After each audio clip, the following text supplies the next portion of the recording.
বউটা তো বেশ সুন্দর হয়েছে, এর থেকেও ভালো বউ আমি আমার ছেলের জন্য খুঁজেছি, কিন্তু আমার ছেলে যে ওই কালনাগিনীর মধ্যে কি দেখলো তার ঠিক নেই, ধরে বিয়ে করে চলে এলো, ও ছাড়া আর কাউকে বিয়ে করবে না।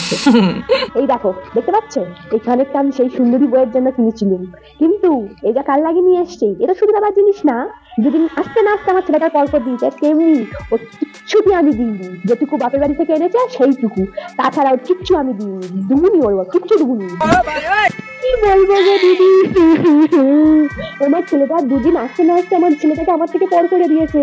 আমার ছেলে যখন ওর আনতে যায় বিয়ে করে, আমার পায়ে যখন প্রণাম করে, আমি কেঁদে পাগল হয়ে গেছি। আমার মেয়ে বলছে, মা তুমি কাঁদছো কেন?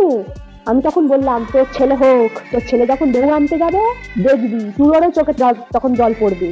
আমার কথাও জড়িয়ে যাচ্ছে, দেখেছো তো, ওই কালনাগিনীর জন্য, সব ওই কালনাগিনীর জন্য। দুদিন আসতে না আসতে আমার বরের হাত করেছে, নিজের বরের হাত করেছে, আমার মেয়ের হাত করেছে, আমার জামাইয়ের হাত করেছে। ওদি তোমার জামাই কেমন? আমার জামাই সোনার টুকরো জামাই, আমার ঠিক ওর দিকে নজর দেবে না, খুব ভালো ছেলে, ওর মতো ভালো ছেলে এই দুনিয়ায় কেউ নেই।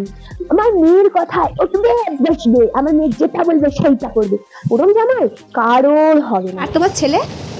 আমার ছেলে ও বলিনি, আমার ছেলে তো বউয়ের কথা সাক্ষণ উঠবে বসে, সাক্ষণ উঠবে বসে। ও বাবা, এইরকম বউ যেন কারোর ঘরে না আসে, যে ছেলে তার মার কাছ থেকে পর করে দিচ্ছে গো দিদি, কি বলবো। দুদিন আসতে না আসতে আমার ছেলেরা যেমন হাত করেছে, আমার বরেরা সেরকম হাত করেছে, আমার বাড়িও বাজেয়াপ্ত করেছে গো দিদি।